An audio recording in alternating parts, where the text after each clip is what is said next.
আসসালামু আলাইকুম। আজকে সবাই কেমন আছেন? আলহামদুলিল্লাহ আমরা নৈতিক মূল্যবোধ ও সামাজিক মূল্যবোধ শিক্ষার একটি প্রতিষ্ঠানে আ আছি, আমরা কাজ করছি সবাই মিলে। আপনি, আমি সবাই। এই প্রতিষ্ঠানটাই আমাদের। পৃথিবীতে বহু ধরনের প্রতিষ্ঠান আছে, বহু ধরনের প্রোগ্রাম আছে, ঠিক না? একেকটা প্রতিষ্ঠান থেকে, একেকটা ক্লাস থেকে আমরা একেকটা জিনিস শিখতে পারি। আরামে বসতে পারেন, অসুবিধা নেই। হ্যাঁ, ঢুকে বসেন, হ্যাঁ। তো একজন এখানে চলে আসেন। তো আমরা যে কথা বলছিলাম, আমরা বাংলা ক্লাসে বাংলা শিখছি, আর তারপর ইংরেজি ক্লাসে ইংরেজি শিখছি, ঠিক না? তো আমাদের এই ক্লাস থেকে আপনারা কি শিখবেন? আমরা কি শিখবো? ধ্যান দিয়ে বসেন। আমরা কি শিখবো? আমরা এই ক্লাস থেকে শিখবো হলো নৈতিক ও সামাজিক মূল্যবোধ। আমরা গতকালকের আলোচনায় এটা বুঝতে পেরেছি এবং আপনারা বলেছেন যে আমাদের সব কিছুর মধ্যে সবচেয়ে বেশি গুরুত্বপূর্ণ হলো এই নৈতিক মূল্যবোধ। ঠিক আছে না? বলেছেন না? সমাজের একজন সুইপার সর্বনিম্ন যিনি কাজ করেন, আমরা মনে করি আরকি যে ব্রেন যারা সাফ করে আমরা তাদেরকে সর্বনিম্ন মনে করি না? কিন্তু কোনো কাজই কিন্তু ছোট না, সব কাজই বড়। তারা যদি আজকে কাজ না করতো তাহলে আমরা দুর্গন্ধে সয়লাব হয়ে যেতাম। ময়লা আবর্জনা আমাদের ঘর সয়লাব হয়ে যেত, তাই তো কিনা? আমাদের ঘরের ময়লা যদি সাফ না করতো আমরা ঘরে থাকতে পারতাম? তাহলে অনেক সময় ছোট কাজ লোক না থাকলেও কি অনেক অসুবিধা। এজন্য সেটাও কি গুরুত্বপূর্ণ কিনা? তাহলে রাষ্ট্রপতি, প্রধানমন্ত্রী যেমন প্রয়োজন, উপদেষ্টা, প্রধান উপদেষ্টা যেমন প্রয়োজন দেশকে চালানোর জন্য, এরকম সুইপারও কি এই সমাজকে ঠিক রাখার জন্য দরকার। তাহলে কোনো প্রয়োজনকে আমরা ছোট করে দেখবো না। ঠিক আছে ইনশাআল্লাহ? তো এখন এই সবার মধ্যে শুরু থেকে একদম টপ টু বটম যত মানুষ আছে, যত বিষয় আছে, সবার মধ্যে আমাদের সবচেয়ে বেশি গুরুত্বপূর্ণ বিষয় হলো নৈতিক মূল্যবোধ।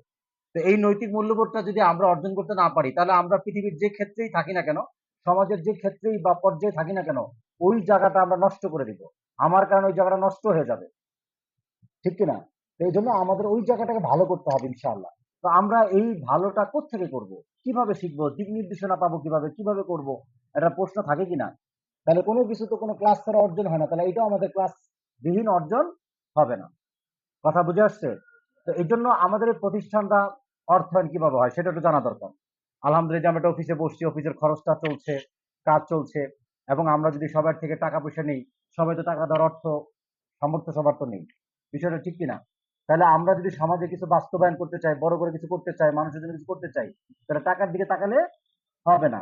আবার টাকা ছাড়া কোনো কাজও কিন্তু হবে না, ঠিক কিনা? তো এখন কথা হলো, জন্য আমরা সমন্বয় করেছি একটা মসজিদ কিভাবে প্রতিষ্ঠা হয়। একটা মসজিদ প্রতিষ্ঠা হয়, ওই মসজিদটা যিনি জায়গা দিতে পেরেছেন, হাজার কোটি টাকার মালিক, উনি জায়গা দিয়ে দিয়েছেন 2 কোটি টাকার জায়গা। হ্যাঁ, যার একটা বিল্ডিং করার 2 কোটি টাকা এবিলিটি আছে, সে 2 কোটি টাকা দিয়ে দিচ্ছে। আর শত শত মুসলিম এসে নামাজ পড়ছে। আমার 10 টাকা দেওয়ার এবিলিটি নেই, আমি নামাজ পড়ছি আলহামদুলিল্লাহ। উনি সদকা জারিয়ে দেওয়া সব পাচ্ছে, আরেকজনে 10 টাকা দিয়ে শরীক হচ্ছে, ঠিক কিনা? এইভাবেই তো সমাজে সব বিষয়গুলো চলে। এই রাষ্ট্র চলে কিভাবে? আমার আপনার ট্যাক্স কস্ট দিয়ে, ঠিক না? তো আমাদের এই প্রতিষ্ঠানটাই আপনার মতো আমার মতোই কিছু ব্যক্তি, হ্যাঁ, কিছু আমার গার্ডিয়ান, আমাদের কিছু মুসলিম ভাইয়েরা এই প্রতিষ্ঠানটা পরিচালনা করছে অর্থায়ন দিয়ে। হ্যাঁ, কেউ 1 কাপ চার মূল্য প্রতিদিন দেন, তো 2 কাপ চার মূল্য প্রতিদিন 20 টাকা করে দেন, দিয়ে এই প্রতিষ্ঠানটাকে আমরা এইভাবে গড়ে তুলছি। কথা বুঝে আসছে? তো এই প্রতিষ্ঠানটা যদি আমরা গড়ে তুলি, হ্যাঁ, যার যা সামর্থ্য আছে, যেভাবে সময় দিয়ে, শ্রদ্ধা দিয়ে, সময় দিয়ে, অর্থ দিয়ে, যে যেভাবে আছে আমরা যদি কাজ করি, তাহলে আমরা এই প্রতিষ্ঠানটা বাস্তবায়ন করতে পারবো কিনা বলেন? এখন আমরা বলেন এই প্রতিষ্ঠান যদি বাস্তবায়ন হয় আমাদের লাভ আছে কিনা? আমার লাভ আছে কিনা? আপনার লাভ আছে কিনা? কি লাভ আছে বলেন তো?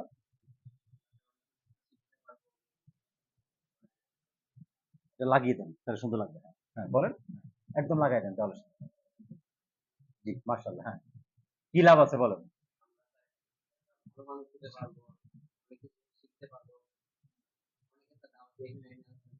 আলহামদুলিল্লাহ। বুঝতে পেরেছেন? তাহলে এই যে আমরা কি লাভ? আমাদের প্রত্যেকের লাভ। আল্লাহ আমাকে এত দামি বানাবে যে আমরা চিন্তাই করতে পারবো না। হ্যাঁ? কিভাবে হবে আপনি চিন্তাই করতে পারবেন না। আর যদি এই জিনিসটা অর্জন না হয়, তাহলে আপনার দ্বারা কত পৃথিবীর মানুষ ক্ষতিগ্রস্ত হবে আপনি নিজে কল্পনা করতে পারবেন না। ঠিক আছে কিনা? এজন্য এটা অনেক দরকার। তো আজকে আমরা সেই ধারাবাহিকতায় আজকে আমাদের এখান থেকে আমরা একটা কনটেন্ট পাবো। কারণ আমাদের তো শিখতে হবে। না শিখলে তো আমরা বুঝবো না। তো আমাদের এখানে এই যে দেখেন লগইন দেখতে পাচ্ছেন? এই লগইনে আমরা যাচ্ছি। আমরা প্রথমে sqsf.org সার্চ দিয়েছি। আমাদের এগুলো বই বের হবে। আমাদের এখানে শত শত গল্পের বই আছে দেখাইছি না?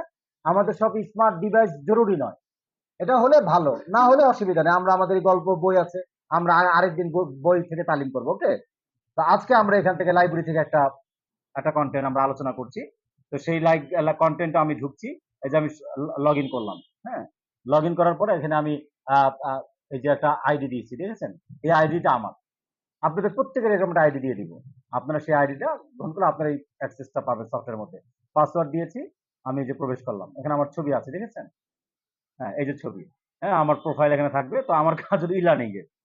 এই যে ই-লার্নিং এ চলে আসছে আমরা লাইব্রেরিতে।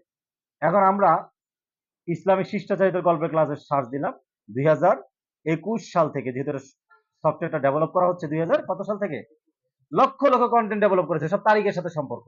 তো আমরা 2021 থেকে আজকের তারিখ পর্যন্ত সার্চ দিলাম, এখন লক্ষ লক্ষ কন্টেন্ট চলে আসছে। শৃঙ্খলা কি, তারপর মনে করেন ভালো বন্ধুর 5টি বৈশিষ্ট্য, আল্লাহ যখন কাউকে হিফাজত করেন, হ্যাঁ, আপনি যে হয় অবাধ্য নেশাগ্রস্তদের জন্য কিভাবে, অন্যের প্রতি জুলুম ও জুলুমের ভয়াবহ পরিণতি, বিভিন্ন বিষয় এখানে আছে। তো আমরা আজকে শুধু অন্যের প্রতি জুলুম বিষয়টা একটু আলোচনা করি। কারণ হলো এই বিষয়টা কেন আমরা, মানে আমরা তো নৈতিক মূল্যবোধ তৈরি করতে চাই।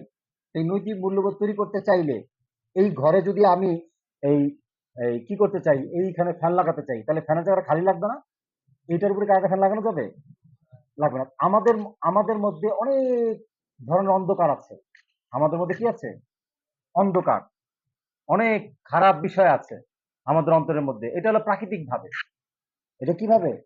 আল্লাহ যখন মানুষ বানাইছে, মানুষ বানায় আমাদের দুনিয়াতে পাঠাইছে, শয়তান আমাদের পিছে লেগে গেছে। আল্লাহকে বলছে যে আমি মানুষের এই রক্তের রসা রেশা রেশা রেশা আমি ঢুকতে যেন পারি। আল্লাহ তার ক্ষমতা দিছে আমার মধ্যে ঢুকা পুরো সব জায়গার মধ্যে সে ঘুরতে পারে। বুঝতে পেরেছেন? আল্লাহ এত শক্তি দিয়েছে। তো আল্লাহ বলছে যে আমার মুমিন বান্দাকে তুমি হেফাজত, তুমি ধোকা দিতে পারবে না। তাহলে আমাদেরকে শয়তান মানে এবং ন্যায় এবং অন্যায়ের লড়াইটা জন্ম থেকে শুরু। এই পৃথিবীর শুরু থেকেই ন্যায় এবং অন্যায়ের লড়াই চলছে। তো আমাদেরকে পজিটিভ এবং নেগেটিভ শিখতে হবে, ভালো মন্দ সব জানতে হবে, বুঝতে হবে, তাইলে আমি এটাকে পরিহার করতে পারবো।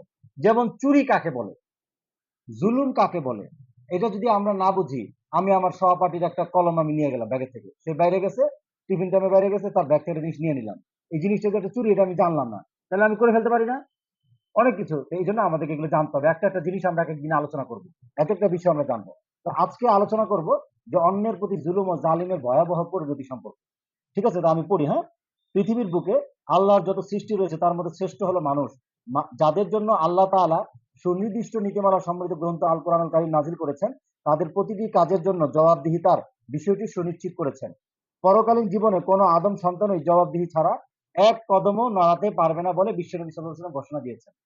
তাহলে আমরা যখন সবাই পৃথিবী মারা যাব, এই পৃথিবী যখন ধ্বংস হয়ে যাবে, কিয়ামত কায়েম হবে, তখন এক পাও লড়াতে পারবে না কেউ। সব হিসাব দিতে হবে আল্লাহকে। হিসাব দেওয়া ছাড়া কেউ কিছু করতে পারবে না। হ্যাঁ, একদম। তো এখন রাসূলুল্লাহ সাল্লাল্লাহু আলাইহি ওয়াসাল্লাম ইরশাদ করেছেন, 3 ব্যক্তির দোয়া আল্লাহর কাছ থেকে কখনো ফেরত আসে না। 1 ইফতারের সময় রোজাদারের দোয়া, 2 ন্যায়পরায়ণ শাসকের দোয়া, 3 মজলুমের দোয়া। মজলুম মানে আমি যার উপর জুলুম করলাম, সে যে বদদোয়া দিল, এই দোয়া আল্লাহ তাআলা ফিরায় রাখেন না। দোয়া আল্লাহ তাআলা তাদের দোয়া মেঘমালার উপরে তুলে নেন এবং তার জন্য আসমানের দরজাসমূহ খুলে দেন। মহান রব বলেন, আমার সম্মানের শপথ, কিছুটা বিলম্ব হলেও আমি তোমাকে অবশ্যই সাহায্য করব। সবাই বলেন সুবহানাল্লাহ। মানে আল্লাহ রসুলকে ঘোষণা দিচ্ছে যে আমি তোমাকে একটু বিলম্ব হইলেও, তোমার একটু কষ্ট থাকলেও তোমাকে আমি সাহায্য করবো। এটা আল্লাহর কোরআনের ঘোষণা সবার জন্য। কথা বুঝতে পেরেছেন? আচ্ছা, ওইটা হাদিস। এটা হলো এই হাদিসে কুদসি, যেটা আল্লাহ তাআলার দিকে নিসবত করা হয়। ঠিক আছে? তাই মানুষের সঙ্গে, মানে আল্লাহ কোরআনেও বলেছেন, হাদিসেও বলেছেন। যেটা হাদিসে বলেছেন সেটাকে হাদিসে কুদসি বলা হয়। এটা কি বলা হয়? হাদিসে কুদসি। কিন্তু কোরআনের আয়াত নয়, হাদিসের ভাষায় আল্লাহ রসুলের মতন ভাষায় এটা বলেছেন, কিন্তু কথাটা কার? আল্লাহ। তাই মানুষের সঙ্গে কারণে হোক বা আর অকারণে হোক, কোনোভাবে অন্যায় আচরণ, জুলুম, অত্যাচার করা যাবে না। মানে আমার বন্ধুদের ব্যক্তিকে শুরু করতে হবে। আমি প্রধানমন্ত্রী হব, প্রধান উপদেষ্টা হব, এরপর জুলুম করবো কি করবো না, ওই জায়গায় গিয়ে আওয়াজ শোনার সময় আছে? না। আমি আমার ক্লাস থেকে, কোন ক্লাসে পড়েন আপনারা সবাই? ক্লাস 8, এই 8ম শ্রেণী থেকে আমাদেরকে বাস্তবায়ন করতে হবে। আমার এই ক্লাস থেকে বাস্তবায়ন করতে হবে, আমার পরিবার থেকে বাস্তবায়ন করতে হবে। আমরা পারবো না ইনশাআল্লাহ? আচ্ছা, তাই মানুষের সঙ্গে কারণে অকারণে কোনোভাবে আমরা কখনোই অন্যায়, অত্যাচার, জুলুম, অত্যাচার করব না।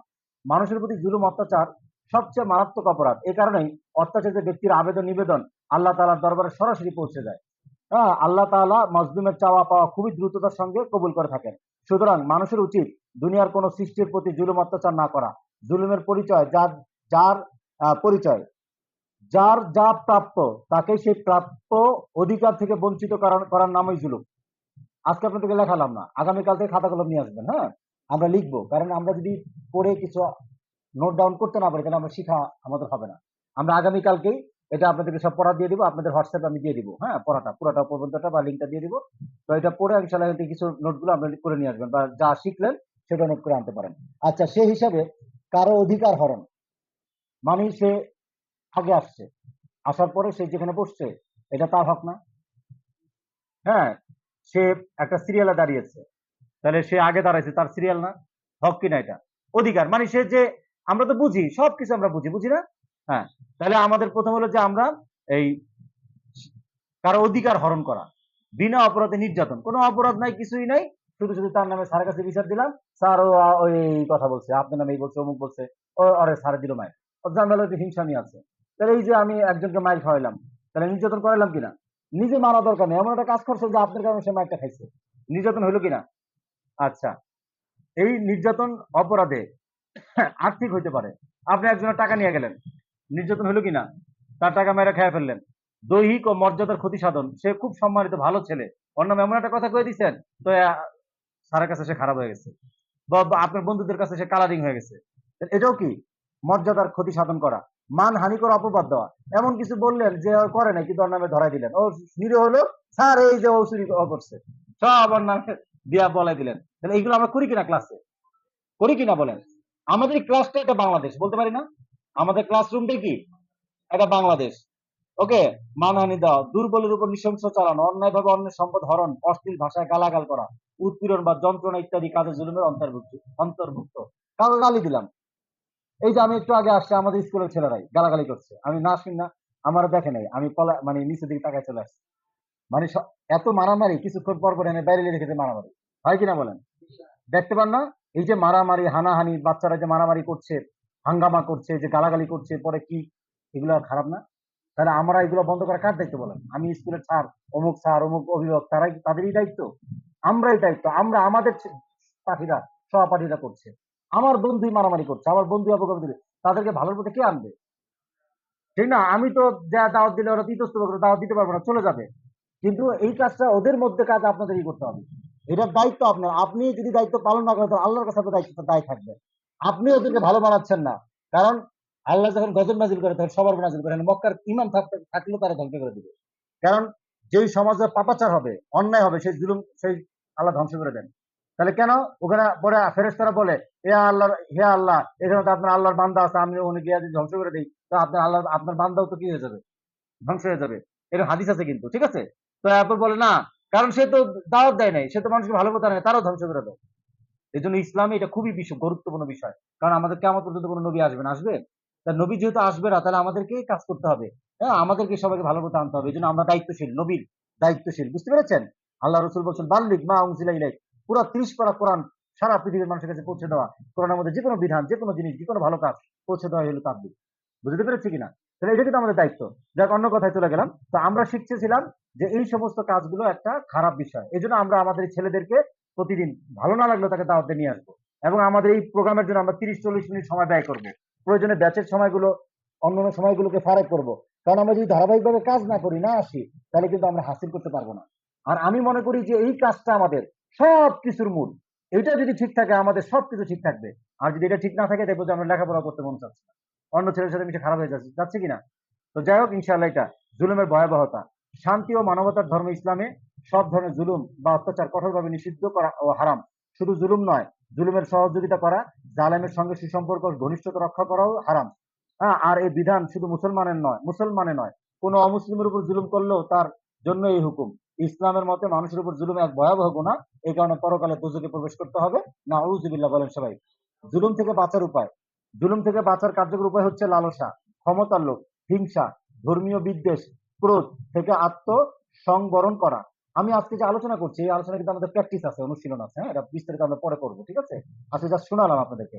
হ্যাঁ, তারপর হলো জনসেবা, ধর্মীয় সেবা, অপরকরমূলক কাজে আত্মনিয়োগ করা। আচ্ছা, জুলুম থেকে বাঁচার উপায় কি করতে হবে? জুলুম থেকে বাঁচার কাজের উপায় হচ্ছে যে লোভ, লালসা, ক্ষমতা চাওয়া পাওয়া, এগুলো থেকে আমাদের অন্তরকে পরিষ্কার করতে হবে, ঠিক আছে? হিংসা বিদ্বেষকে এগুলো বের করে ফেলতে হবে। হ্যাঁ, জনসেবা, ধর্মীয় সেবা পরোপকার কাজে আত্মনিয়োগ করতে হবে। আমাদেরকে যেখানে গেলে ভালো কথা শোনা যাবে, ধর্মীয় কাজের কথা শোনা যাবে, এই সমস্ত জায়গায় আমাদের ইনভলভ হইতে হবে।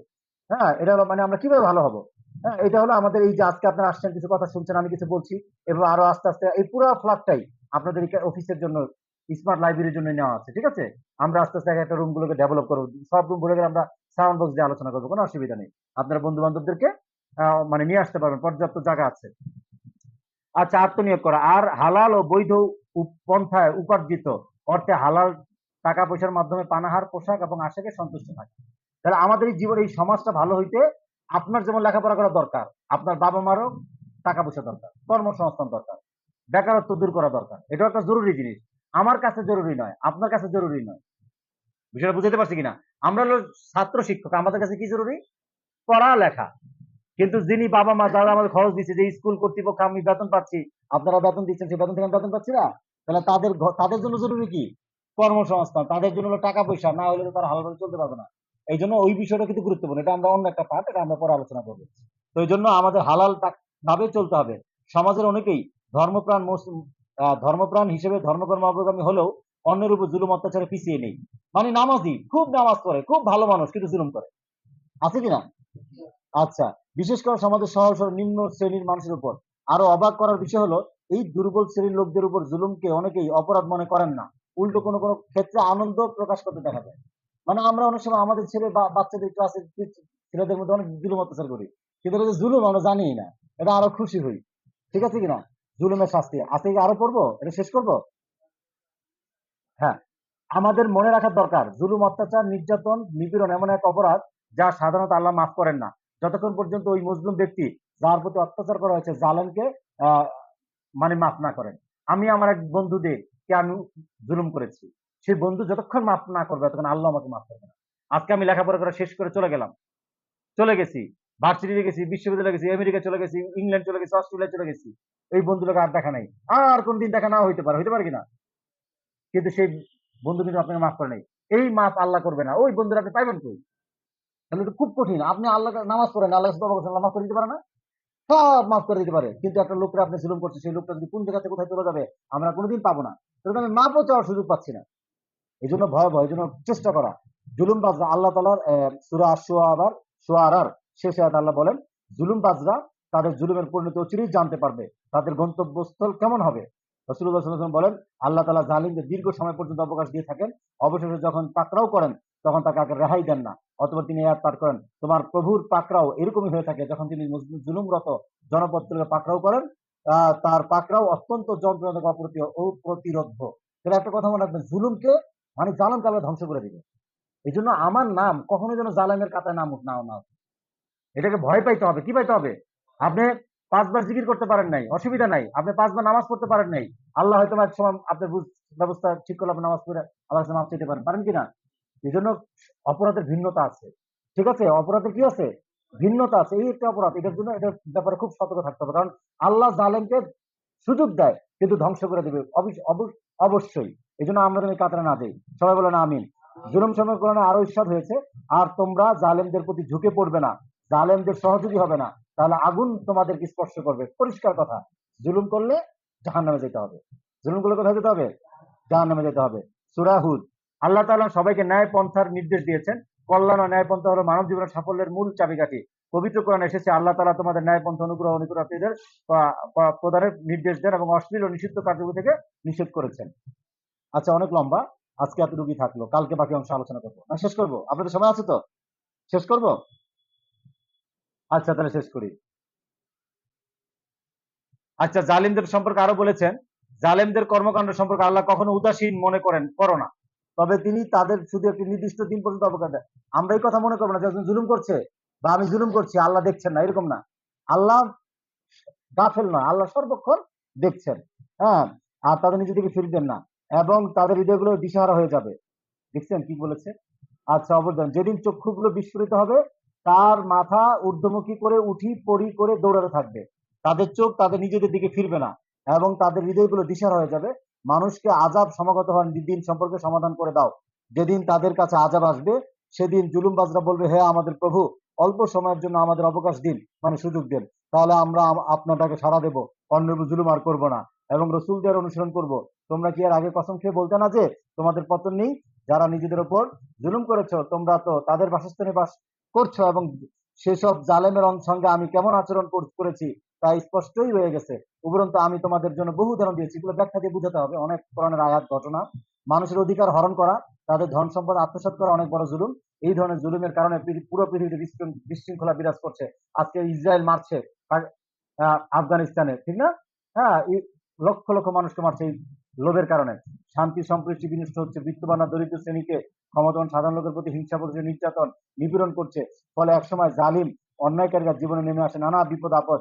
যারা মানুষের উপর জুলুম করে এবং প্রাপ্য অধিকার থেকে বঞ্চিত করে, তাদের রসুল সাল্লাল্লাহু আলাইহি ওয়াসাল্লাম বলেছেন, নিশ্চয়ই যারা মানুষকে অন্যায়ভাবে কষ্ট দেয় আল্লাহ তাআলা তাদের শাস্তি প্রদান করবেন।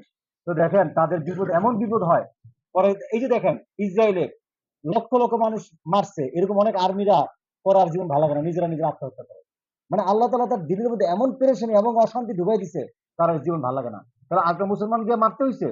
এই জন্য আল্লাহর বিচার কিভাবে করবে আল্লাহ জানে। আজকে বাহ্যিকভাবে দেখা যাচ্ছে যে আপনি জুলুম করে রক্ষা পেয়ে যাচ্ছেন, জালিমের কিছু হচ্ছে না, আমরা মনে করি না এরকম। কিন্তু আসলে যে আল্লাহ ওকে এমন মুসিবতে পালায় দেন যে সে আর কল্পনা করতে পারে না, তার এটাতে বের হয়ে আসতে পারে না। বুঝছেন কিনা? খুব খারাপ অবস্থা। পবিত্র কোরআনে অসংখ্য আয়াতে আল্লাহ তাআলা জুলুমের ব্যাপারে মানব জাতিকে সতর্ক করেছেন। ইরশাদ হয়েছে, অচিরেই জালিমরা জানতে পারবে তাদের প্রত্যাবর্তন স্থল কোথায় হবে। আচ্ছা, তারপর সমাজে বিরাজমান অত্যাচার, অনাচার, বিশৃঙ্খলা, অস্থিরতার মূল কারণ হলো জুলুম। একে অপরের উপর নানা রকম অবিচারের ফলে আল্লাহ তাআলা মানুষের উপর বিশৃঙ্খলা চাপিয়ে দিয়েছেন। আল্লাহ তাআলা ইরশাদ করেন, জল স্থলভাগে যে বিশৃঙ্খলা দেখা দিয়েছে তা মানুষের কর্মের ফল। বুঝছেন কিনা? এই যে আমরা এখানে অন্যায় করছি না, এই অন্যটার কারণে আমাদের আরো অনেক ধরনের বিশৃঙ্খলা হচ্ছে। এটা আমরা বুঝতে পারি না। যেন আল্লাহ বলে দিয়েছেন, মজলুম বা নিপীড়নের দোয়া কখনো ব্যর্থ হয় না। তাই মজলুমের অশ্রু ফোঁটা ও অন্তর অভিশাপ পতনের অন্যতম কারণ। মজলুমের আর্তনাদের ফলে আল্লাহর পক্ষ থেকে জালিমদের উপর নেমে আসে কঠিন আযাব, তাদের অধঃপতনে ত্বরান্বিত হয়। রাসূলুল্লাহ সাল্লাল্লাহু আলাইহি ওয়াসাল্লাম ইরশাদ করেন, তিন ব্যক্তির দোয়া আল্লাহর কাছ থেকে কখনো ফেরত আসে না। এটা বললাম, ঠিক আছে? রাসূলুল্লাহ সাল্লাল্লাহু আলাইহি ওয়াসাল্লাম আরো বলেন, তোমরা মজলুমের দোয়ার ব্যাপারে সতর্ক থাকো, কেননা মহান আল্লাহ ও তার দোয়ার মাঝে কোনো পর্দা থাকে না। আল্লাহ রাব্বুল আলামিন দরবারে ফরিয়াদ, তিনি যেন আমাদের জালিমদের অত্যাচার নিপীড়ন থেকে রক্ষা করেন এবং এবং মুসলিমের অভিশাপ থেকে বাঁচিয়ে রাখেন। আল্লাহ তাআলা আমাদেরকে তৌফিক দান করুন। ঠিক আছে? তাহলে এই বিষয়গুলো আমরা নিয়মতান্ত্রিক ভাবে চর্চা করব। আজকের এখান থেকে কি কি শিখেছি, কি কি আমল করেছি, এবং আমাদের সারাদিন আমাদের ক্লাসে একটা ফরম্যাট আছে। হ্যাঁ, এই ক্লাসের ফরম্যাটটা আগামীকালকে আলোচনা করব, যে আমাদের পুরা এটা ক্লাস একটা প্যাকেজের মতো। হ্যাঁ, এখানে কিছুক্ষণ আলোচনা থাকবে, কিছুক্ষণ আপনার আলোচনা শুনবো, হ্যাঁ, কিছুক্ষণ হোমওয়ার্ক করবো, আপনারা আগামীকাল থেকে খাতা নিয়ে আসবেন। তাহলে আজকে আর সময় না নেই ইনশাআল্লাহ। তো আজকে আমরা মোটামুটি সংক্ষেপে কি শিখেছি, অল্পক্ষণ করে বলেন, খুব দ্রুত। জি, কে বলবে? বলেন, বলতে বলতে অভ্যাস হবে, যে কথাটা আপনার অন্তরে মনে থাকে বলেন। হ্যাঁ, আপনি বলেন, বিসমিল্লাহ।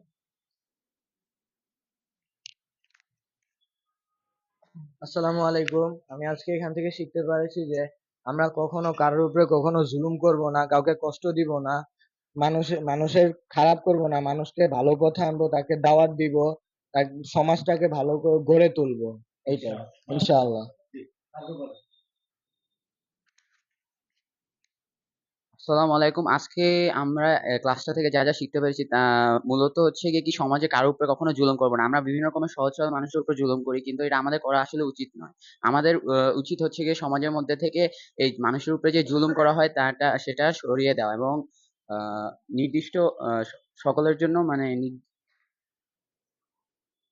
মানে জুলুম থেকে মানুষকে জুলুম থেকে মানুষকে ফিরিয়ে আনা এবং সমাজে শান্তি প্রতিষ্ঠা করা। মাশাআল্লাহ। জি, তারপর আরেকজন আছেন, কি বলবেন?